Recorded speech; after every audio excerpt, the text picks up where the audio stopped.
it's clear you're kind of now pushing YouTube and you're putting like a lot of energy into this. Okay, why now, after everything you've done, are you kind of doubling down on YouTube? And perhaps maybe give some context about how we got there to kind of explore, your business and everything about you.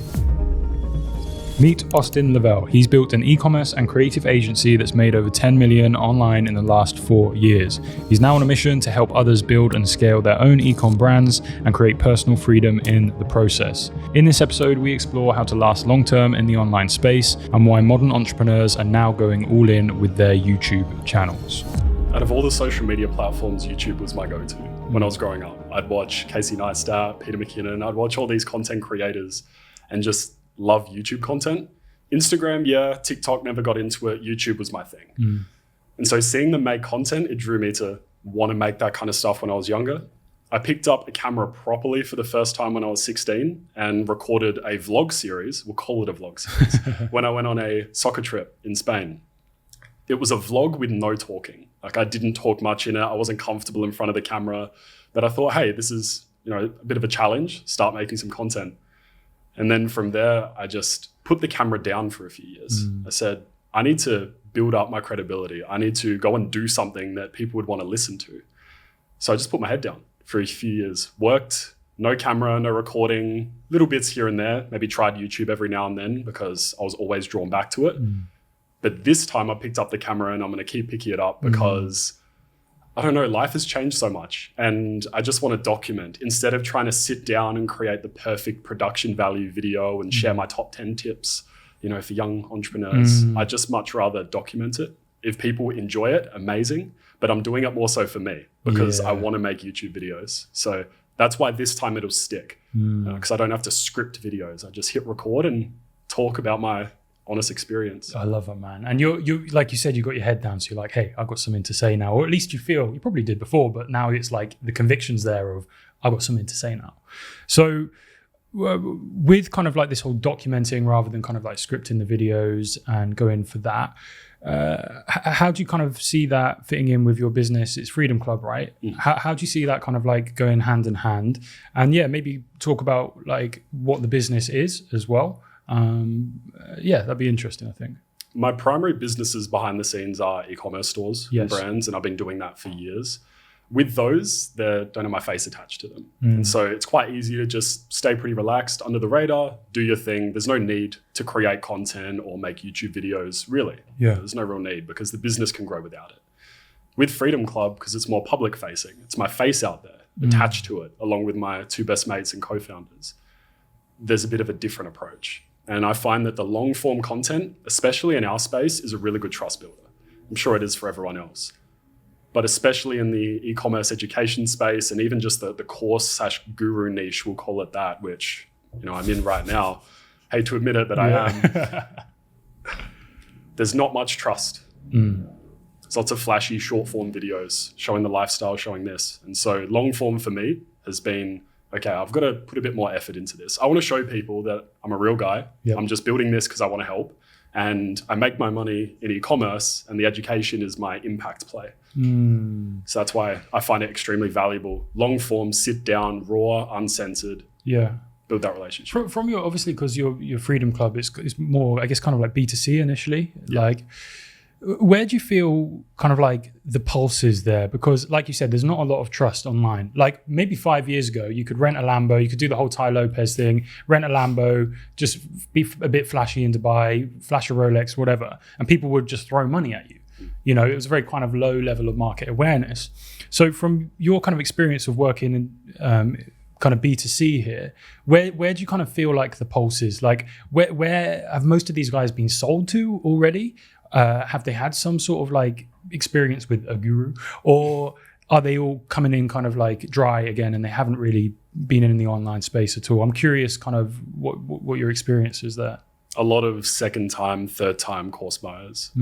They've been promised the world, under-delivered by other people. Some of them pull through. There's some amazing people in the space that get great results for their students and they're open about it.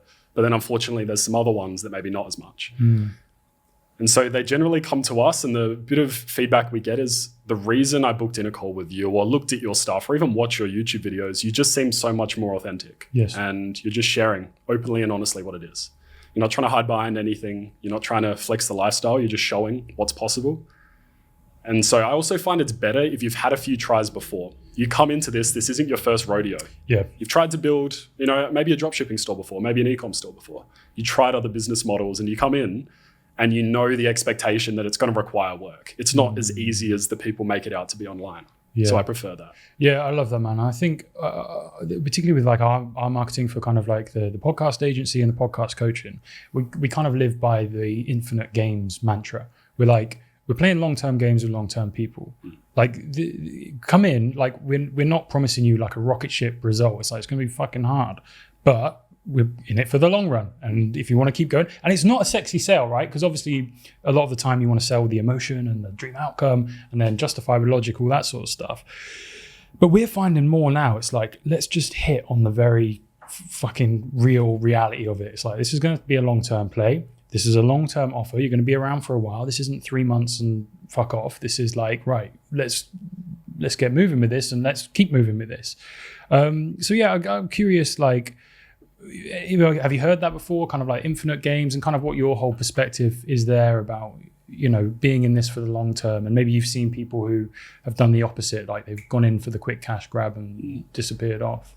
I prefer the long-term play, for sure. Not because I just see it as advantageous from a business side, but also I think I'm fortunate enough where I can't sleep at night knowing I stitch people up. So I have a conscience. Yes. And I think some people in our market don't have a conscience. Yeah. And so for me, I am playing the long game, and YouTube's part of that, I think. Yeah. I know that I'm fine if my videos don't get any views for the next 6 months, 12 months, maybe 2 years. Yeah. But I know if I just keep putting them out there, that it's going to get through to some people, and those people are the people that need to hear it. And I see that as a long-term play, a long-term game. And so for us, we just released a new offer for the education business. And it's a much more affordable, accessible, do-it-yourself style program. Okay. So my goal, I even say it on the video where I'm pitching it to them. I say, there's 2 reasons why I'm almost giving this away for a very small amount. It's because, number one, I want to send the elevator back down. Like, success didn't come easy to me. Yeah. It took time, it took effort, a lot of luck, and just good circumstances. And it happened. But then also because I think if I can build and show them the value up front and say, I'm going to help you do this for such a small amount, you're going to want to stick with me long term. You're going to be like, Austin gets results for me. He makes my life better. He gives me the information that I need. So I see that long-term game philosophy playing through everything we do at Freedom Club, playing through everything I'm doing with YouTube. I can't do the quick cash grab. I can't. Like, my conscience won't allow me to. Yeah, that's a bad play. Reputation is, I know so many guys who like, they've done that. Reputation's gone. Like, what are you going to do? Change your name? Start again? Like, it's very short-sighted. With that, and kind of like, I wanted to ask you about like building a team. So you've built this with people who were your friends first, or became friends? What kind of way around was it? Friends first. Friends first. So often they say, don't do that. Yes, I've heard that many times. But obviously you kind of made this work. So what's the experience been like of building with friends? And then has it been fun? Has it had any strains on the relationships? Like, a lot of young guys, they might be like, hey bro, let's build a business. We're going to do our SMMA and let's lock in, bro. Pumping Andrew Tate videos and doing push-ups at 2 a.m. in the morning, which I'm all for. Go for it. Why not? But yeah, I'm curious what your experience has been like doing this with people who, you love and care about. And has there been difficulties? Is it better? What's your experience been there? I started the business with Will and Josh, having known them for about a month. Okay. And so we met, funny story, through a mutual friend who's also Australian. He introduced me to Josh, first of all, in Dubai. And so we all sat down, had dinner, and I knew within 10 minutes of that dinner that Josh and I were going to be friends for a very long time. And then the next week I was introduced to Will, and same thing goes. And so we then lived together for a while, 4 guys, Aussie guys in Dubai, just were working on our own things. They were running e-com stores. One of my friends was doing his agency. I was building stores as well. And when we're in that environment, we just started having conversations, building a good friendship.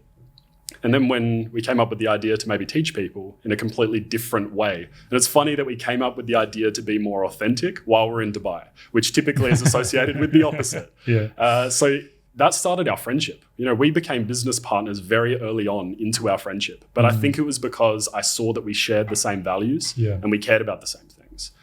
Then when it came to hiring our first few team members, we just turned to friends. And I definitely agree with you that maybe it's not the best way to do it. But for us, we needed people we could trust. We knew people that were willing to work hard. And we didn't have a huge audience to go and grab talent from YouTube and Instagram. We didn't have massive social media followings. And so we started with what we had. And then now it's evolving. And we've found, better talent, people that are, performing better or more suited to certain roles. And we're at that point now of maturity within the team where we can move them around and have honest chats with friends and say, look, I don't think you're a good fit for this particular position anymore, but we have one that's better for you here. And it is tricky because they're your friend and you don't want to damage that relationship. But for me, I can look at it a bit more objectively because fortunately, everyone in the team wasn't my friend to begin with. They were Will and Josh's friends. And so I can look at it and say, look, the numbers aren't there. We can move them to a different position or something like that. But as a rule of thumb, I think if you're trying to build anything big, you should just focus on getting A players, which is a lot easier said than done. And we're just coming to terms with that now on how to attract those kind of people. YouTube has been incredible for that because people can see, I can get behind this guy. I can see what he's doing. I can get behind that. But hiring mates is a fun experience. Yeah. I had a question around, I watched your most recent YouTube video. I think you uploaded it yesterday or 2 days ago. It was awesome, man. You were using one of the old camcorders as well. Some awesome stuff. So real vibe, and I mean that. You've really got a nice vibe with the videos. I like the first one I clicked on, I watched it the whole way through, and I don't, I've got ADHD brain, TikTok brain, and I don't usually watch the whole way through something. And for me, it was really awesome. So I wanted to ask there, because there was something I noticed you mentioned, and this is interesting to me, kind of like whole marketing standpoint. You, in that video, you said, hey, we're recording VSLs. And you said, hey, look, we're doing the VSLs. These are the sales letters that we use to kind of convert people, and I'm going to record some different hooks.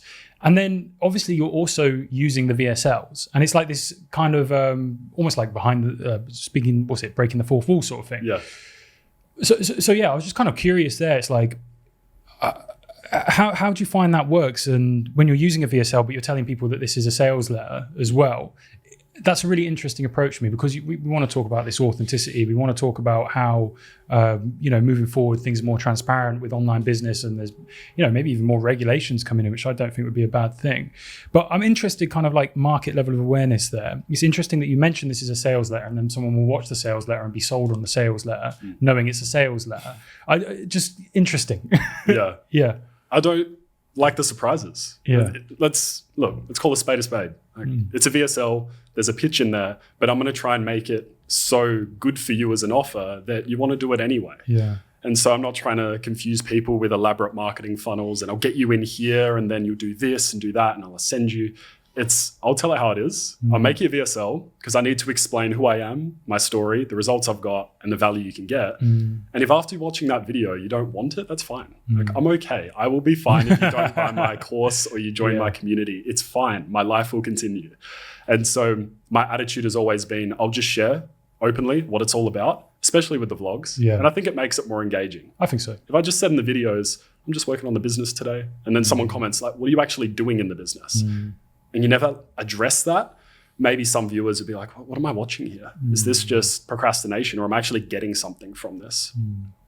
But I like the honesty. And I think we've had that since day one. 3 Aussie guys, best mates. Well, we're now best mates. When we started the business, we were, very early friends, but building it together, authentic. I think Australians are known for that kind of attitude, and just getting to the meat and potatoes. Let's get straight to it. We'll tell you how it is. If you like it, great. If you don't like it, no hard feelings. Yeah, I love it, man. I love that straightforward approach, and I think it's the new meta. And I'm happy to see more of it. So that was awesome.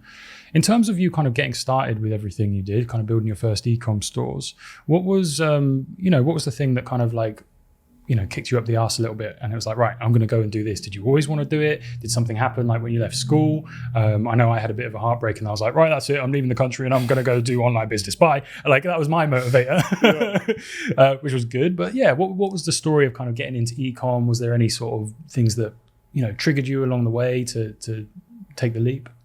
When I was 14, I saw this, I used to watch National Geographic, and there was a episode on there. It was talking about planes and aviation, and someone came up and they're doing like one of those interviews, and they have in the bottom corner their name and their position. And at the time, it was the first time during school where we started to be asked, what do you want to do with your life? Yeah. And that person's role there said aerospace engineer. I was like, that sounds cool, because they were working on planes and rockets. I was like, I want to be one of those. And so then from that point on, I had a direction in high school. I wanted to do engineering. I started studying physics and maths and really trying to excel at those subjects. But it all changed in my last year of high school when I sat at home, just got off the bus from school, laid on my bed, and I was scrolling through Instagram, as you do as an 18-year-old, bit of procrastination. And I saw an ad from a guy named Iman. And Iman was talking about building a social media marketing agency. Now, what hit me was the fact that Iman was my age. And so I saw this guy in London making this kind of money. And I was like, look, if it's true, not true, I didn't know at the time. But I just saw this guy talking these numbers, and I don't know, I just heard authenticity in what he was saying. So I leaned into it, learned more about it. And then that's when my eyes opened to the idea of online business and the fact that an 18-year-old is making this kind of money with no university degree, dropped out of high school, like doesn't come from a rich financial background. That gave me so much motivation. And I thought, what am I going to be doing? If I do engineering, what's my long-term plan? What do I want to do? And every time I wrote up a 10-year, 15-year, 20-year plan as an 18-year-old, because they were asking us to do it in high school, I would finish my degree and go straight back into business. So I knew that this chunk in between made absolutely no sense. Let's just lean into this whole business thing. It's going to be tough. It's going to be challenging. I haven't done it before. I've just made some videos at high school and got paid a little bit here and there to do some editing and videos for weddings. But let's lean into this. So after that, the next day, I swapped all my subjects at school. I removed myself from physics, removed myself from maths, went into business and marketing related subjects for the second half of the year. And the teachers were like, you can't just switch subjects halfway through the year. You've got to play so much catch up. And I was like, I have to do it. And then when high school finished, I went straight into building businesses, which for me was a videography business at the beginning. I was a freelancer. Like I say a business, but I was a freelancer, making videos, local stuff. That evolved into agency because I wanted to detach myself. When COVID hit, I couldn't hold the camera anymore. I had to shoot UGC and get products sent to content creators and manage that process. And the whole reason I got into ecom then was that I made this transition during COVID, and it was make videos for local businesses to make videos for ecom brands. And it was from a friend of mine. He's like, I know this guy. He's like, he just switched over to ecom videos and he's doing so well. And he's a good friend of mine now, Jai. So I heard his story and that inspired me to make the jump. And what I saw over the next 2 years was that I can make video ads that convert really well for ecom brands. And the realization I finally came to was, why don't I use these video ads for my own brands, my own stores? And that began the whole e-commerce dropshipping rabbit hole, testing stores, trying to find a winner. I had a lot of failed stores, a lot, before I discovered the way that I do it now, which I think is just a lot better. And it allows you to get much better numbers, build a long-term business, a lot less churn and burn than traditional dropshipping. And then I made the switch. I saw the results from ecom and said, I got to do this full time. Like, let's stop messing around with the agency. It's making good money, but dropshipping, I feel like, and e-commerce is the thing that's going to get me to the next level. And it did. So that's my long way of getting into ecom through freelancing, agency, and then building my own brands. Yeah, I love that, man. It's a fascinating story. I'm really curious to pick up on at 18 where you decided to switch subjects there. What gave you that conviction? And I'll reflect kind of myself as an 18-year-old. I was devastated that I had to choose just for, we have A-levels. I was saying with my GCSEs, I was like, why do I have to choose? I like everything. I've always had this kind of, I guess, problem is just I enjoy things. I don't want to have to not do something. What do you mean? So I've really had to train myself to kind of like stick to one thing because I have quite a broad range of interests and I have a bit of a creative background in the music industry as well. And us creatives need a bit more logic sometimes, and it's a muscle I've had to train. So it's really interesting to me to hear when you had that level of conviction of, hey, I'm going to go into business and marketing because I've got this kind of long-term mission and plan. So yeah, I'm curious, like what gave you that conviction? Was it like a vision of the future that you have for yourself, and why was that vision so motivating for you? In the early days, I think it was mainly dependent on the role model that I looked up to, which was Iman, and seeing that he was 18 in the position that I wanted to be in, not being dependent on a job or going to university, making great money and providing for the people around him. I saw that and I said, that's all the proof that I need. Because what's the worst that could happen? I lean into this, I really try it, I spend some time on it. Doesn't work, I just go to university. Doesn't work, I'll just try a different business model. Yeah. So that helped me a lot in the beginning, and also having ultra supportive parents who backed me.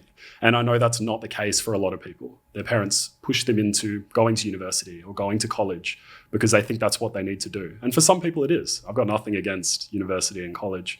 But for me, they just saw that, okay, he's got this figured out. Even if it doesn't work, he's smart enough to know that he will go back to university or he'll figure out what to do next. So they just supported me wholeheartedly. They asked me the question, like, why the change? Or, why do you want to do this now when you were so adamant on doing this thing before?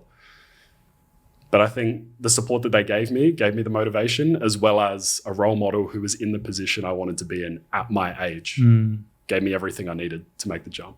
So through taking your own path, what have you learned about yourself, and what character traits have you had to develop along the path? Character traits. Let's start things I've developed. Thick skin. I've been roasted in the comment section of my ads for a long time. I get some crazy comments. Probably not as bad as some people, but that helped me develop thick skin. And I think that's one of the early benefits of, I was in high school posting YouTube videos of me doing unboxing videos for soccer shoes. And I would get rinsed when I went to school. They're like, what are you doing? Why are you making these YouTube videos? And I don't know, I just developed it early on, 15, 16. I just didn't care anymore. I was like, I'm doing this because I want to do it. I can deal with the criticism. Like, my thought back then was, well, what are you doing with your time? Yeah. Like, I'm making YouTube videos. What are you doing? You playing FIFA? Like, what difference does it make? Let me do my thing. And so I think that developed the thick skin early, and then just sort of built up a resistance. So then when I started doing cold calls, trying to sign local video business clients, when I got a no, it was like, it's okay. Because I'd already developed this sense of resilience and this thick skin. And it's just gotten tougher and tougher over time. And I found that certain comments might hit me differently a few years ago. They hit something. I don't know what it is, but it's like, oh, that one actually hurt a little bit more than the others. But now I don't get that anymore, which I'm grateful for. But that's the biggest thing that's developed just by being in business and falling on your face again and again, stuffing up different things, making mistakes, having to refund clients because you didn't deliver, having to refund customers because there was an issue and cash flow, like all these things. So thick skin is the main one. Yeah, mate, those comments are an interesting place. It took me a while to get there. I find that YouTube Shorts are the worst, to be fair. I don't know what it is. Whoever's on Instagram, there's different kind of vibes. I find that like the TikTok community are actually quite uplifting and supportive. Instagram, they're all racists. I don't know. I open up any comment and it's just racism. And then YouTube Shorts, just everyone seems really pissed off and angry. It's quite funny. It's funny to read. I find that if it actually really, most don't. Most whatever. But some of them, the ones that like pinch a little bit, I'm like, maybe there's an element of truth to that. Damn it. Damn it. I've got to work on myself now. And some stranger on the internet spotted it.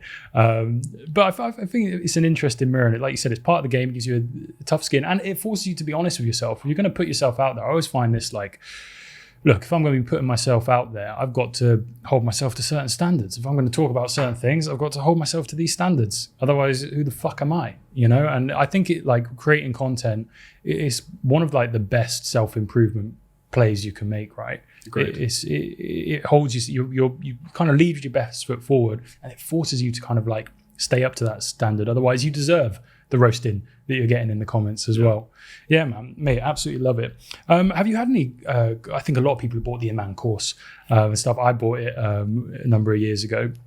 How do you find him as a kind of a person, as a mentor? Because he's really, him and kind of Hormozi are actually setting a lot of the pulse of the space. You can kind of like position yourself. I find that, hey, is Hormozi releasing a book? Right, read all of that stuff and then like think one step in front of it, because you now know that everyone's going to be doing whatever he says. Same with Iman, like when he released Educate, it's like, okay, right, there's going to be 1 million closers now. So how do you like position an offer maybe just like one step ahead of it? So yeah, curious like what your thoughts are on like those, maybe the big gurus and the scene in general.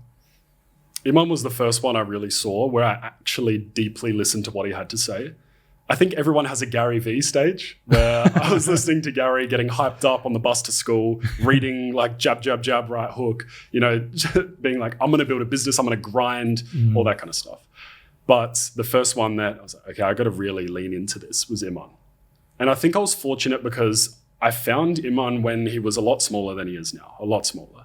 And his following wasn't the same. He was still very successful for his age, incredibly successful for his age. But I felt like I could build that relationship with him over time. And I've met him twice, but only for short periods of time. So the majority of my relationship, we'll call it, or that mentorship, was purely online, watching YouTube videos, looking at his Instagram posts, doing his courses, those kind of things. So I saw the whole journey. I saw him go from the videos when he was in his first childhood home all the way through to now making exorbitant amounts of money in Dubai. And I saw the whole journey. And I watched the long form stuff. I think a lot of people judge gurus on their short form, and it's very easy to misinterpret people. And sometimes people are just trying to be funny or polarizing just to get attention. And that's okay. But since I saw him from the start, it built a lot of trust with me. And the fact that he got me results. I didn't feel scammed. I didn't feel like he didn't deliver on the value. I always had this ultimate accountability complex where if I did a course and it didn't work, it wasn't a reflection on the course provider, it was a reflection on me and my ability to follow through. And so I looked at his information, it was solid. And so whenever someone says, so-and-so's a scammer, they scam me, I'm like, well, did they give you the content? It's like, yes. Have they done the thing before? Yes. Are there other successful students? Yes. Well, it's like, well, it's not them, it's you. You've got to take accountability for what you're doing. That realization I had very early on. So then I've never called any course I've ever bought a scam. I've learned something from everything. And there's other mentors or people I've seen in my life where I get tremendous amounts from what they've taught me. But I know it's on me. If I'm going to spend the money on a course, I've made the decision. So I see the hate videos that some gurus get. It's justified. I think it's part of the arc, right? Like it's that whole whatever that Batman quote is. It's like you're a hero long enough, or you either die or become a villain. Like I feel like even Hormozy started to get it a little bit as well. Like Iman definitely got it. Tate obviously got it. Like I feel it's just like part of the arc. It's just like part of the wave that you have to ride. And I think like often what I say to people who like buy courses and like courses that I've run in the start, I've always said at the beginning, like, look, you've bought this because at this stage in time, you're hoping that this is going to get you to a specific outcome. I'm going to be completely honest with you here.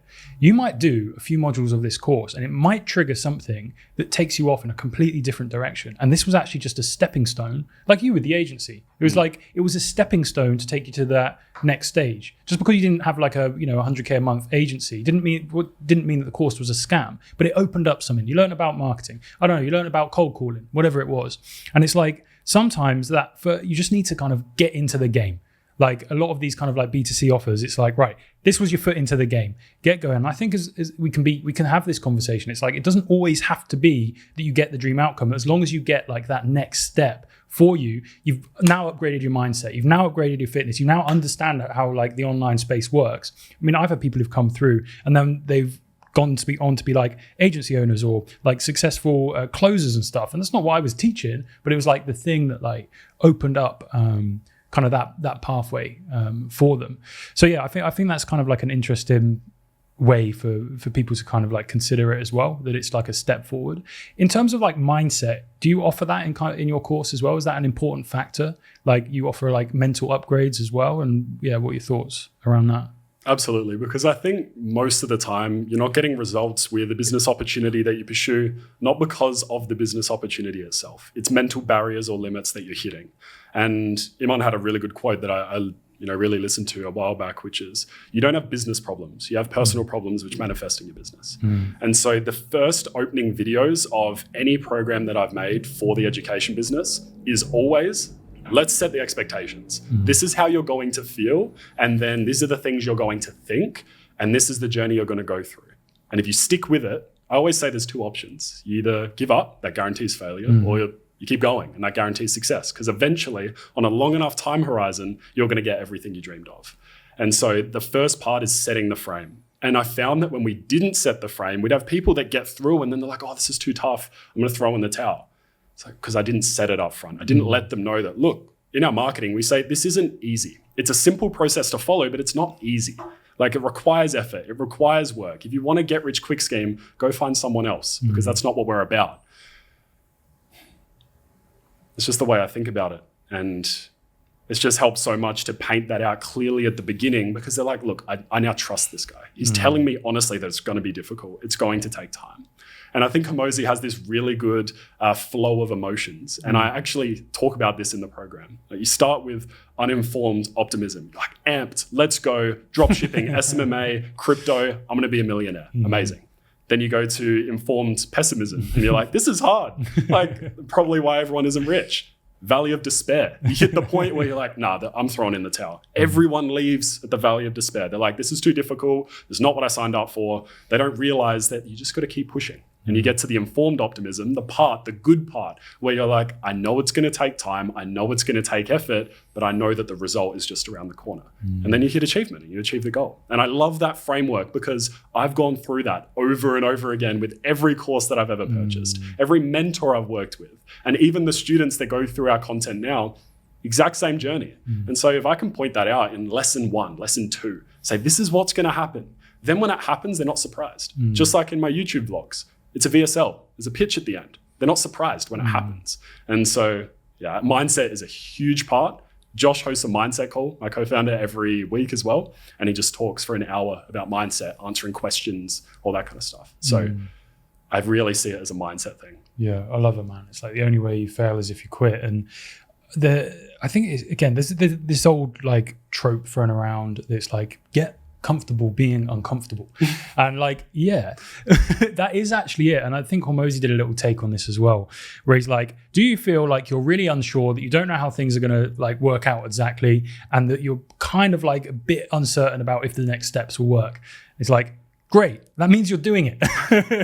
That's the thing. It's like, you need to just live in that. It's always uncertain. And I think that that's like one of the big lessons I learned from kind of entrepreneurship is like, it's uncertain. Like, yes, you're going to do certain inputs that you believe will have a certain output, but you kind of have to operate in uncertainty confidently over forever. This is so true. Yeah. I don't know if you found anything similar with that, or how do you manage your mindset? Do you do a morning routine? Do you do an ice bath? Do you do some skipping? And I don't know, like, do you do a morning routine? Just hammer a coffee and get to it. What's your kind of take on that? I'm never going to put anyone down for having a morning routine. It's just not my cup of tea. Yeah. So I get up, get my coffee, and I just start working. Nice. That's all I need. And in the past, I went through a peak performance phase, biohacking phase. Yeah. I think everyone does. It's like, yes, I'm going to optimize my life. I'm going to wear a Whoop and Oura ring. I'm going to have chamomile tea before I go to sleep and use red light and red light blocking glasses. You go through the whole mix. Nerd. And you're following Dave Asprey and Ben Greenfield, like all these biohacking guys. And then what I found is that I was getting less work done because I had these routines. I thought, cool, I'm going to be so optimized that my work output is going to be so much higher. And then what I just realized is that I just need to spend more time working. Like, stop beating around the bush. Let's just get to it. Yeah. Still go to the gym, still take care of yourself, but like, you don't need this elaborate routine. Yeah. And I think a lot of people, they get this sense of accomplishment from doing the morning routine, which disincentivizes you to do the work to get accomplishment from that. You're like, I've just ticked off 6 things this morning. Your brain's like, good stuff. Like, you've done more than most people do. You don't need to work today. Yeah. So it's the wrong mindset. So morning routine is ultra basic. Evening routine is even more basic. I just stop work. This whole like no screen time 3 hours before bed, I do not listen to that. I'm on my screen right up until the point that I go to sleep really, and I fall asleep very quickly. So that's the way I deal with it. I love it, man. It's honest. I had Will on a few weeks ago, and he said, I asked him a similar question. He's like, bro, I sleep for like 12 hours. I was like, nice. And that's one of the things I started doing. I was in education, and I did the whole 9 to 5 thing for a couple of years. And that getting up, rushing, I've like overslept because I haven't had much sleep because I was busy, driving in the rain, all of this shit, like getting there to do something that I didn't want to do, tired for the next 6 hours. It was hell, man. But it was great because you learned lessons from it and pushed me in the direction I'm in now. But one of the things I do now is I don't set an alarm. I don't set an alarm. And I wake up every morning. I don't really oversleep. My body clock kind of wakes me up at the same time. If I need to get up early, my body just kind of knows I'm kind of sleeping like that. But for me, like, I'm like, this is why I started this whole thing. It was for the freedom. It was for this just like sense of Yeah, like I wake up in abundance. I wake up with this sense of just like, I'm in control. Because no one told me when to wake up. I woke up exactly when I wanted to, and I shoot straight out of bed. And then I do a little bit of skipping and then smash a coffee. I don't do anything else more than I get a bit of sunlight. But for me, that's like, that that's the most important thing. It's like that freedom. That's what I was chasing when I was in that 9 to 5, feeling that pain, feeling that like, is this ever going to end? Have I just created like hell for myself? That whole thing of not setting an alarm, just waking up on my own time, knowing that I get to choose my own day and do what I want. That was like I wake up and I just feel grateful. I'm in gratitude for that every morning. Naturally, Amazing. I'm in a great state. So Freedom Club, talking of kind of like that freedom. What is freedom to you? Why is it something you want to share with other people? Why do you want to give other people freedom? Like, why not be really good at a job? Why not be, who are you talking to here? Why pursue freedom, and what does that even mean to you? Online business gave me all the financial time and location freedom I could have dreamed of. And whether it was by building an agency that initially allowed me to move overseas for the first time, running e-commerce brands, which allowed me to travel the world full time and stay in some really cool places, and now being able to help other people do the same. The reason that freedom is so important to me is because it's changed my life, and I want that transformation for other people too. And I think there's no better thing in life when you have the freedom to choose, so you can choose whatever you want. For me, I chose that I don't have to build an education business. I could have just been quiet, money, happy days, go and live on an island, no stress. But for me, by making the money and having the financial freedom, I was then like, I need to share this. I want to do more. I want to have a greater impact. So I think freedom gives you the opportunity to decide. And for people, that might just be they don't want to work. That's fine. I love that. And you achieve freedom for different reasons. And I think it's all dependent on the person. And with Freedom Club, we say, this is for the people who don't belong. I'm not trying to encourage everybody to build an online business because it's not meant for everybody. There are some people that are incredible at their jobs and they're so fulfilled and they love it. And so I think they should do that. Keep going. There's no need to stop. You don't need to be your own boss. But for the people that feel like, I guess we'll call them the square pegs for the round holes, like they feel a little bit off, like that life isn't for them, then I just want to give them the opportunity. I want to share what I've learned. And if now when I get messages or I see results posts from students where they're saying, I was working my 9 to 5 and I just made £120,000 in the past 4 months and I've quit my job, traveling the world, going to Mexico next week and like have the freedom to work on this. That's why I did this. That's why I did this. When someone gets their first sale, I saw it this morning, someone got a sale while they were out snorkeling. So they launched their ads. They then went snorkeling. They came back and there was like 8 sales on their store and they'd never done it before. And they're like, that's crazy that I have the freedom to do what I want with my time and still make money. And so freedom has given me everything. Achieving financial time and location freedom has changed my life. And I wish I could share that with everyone else. And that's what Freedom Club exists for. That's beautiful, man. What money blocks do you find people have, maybe you work with, and maybe any you've had yourself, kind of for like receiving and like expanding your money buckets, etc.? Like, what's your experience around that? The biggest issue is that I think most people who have money troubles come from a background where money was scarce. They have that scarcity mindset.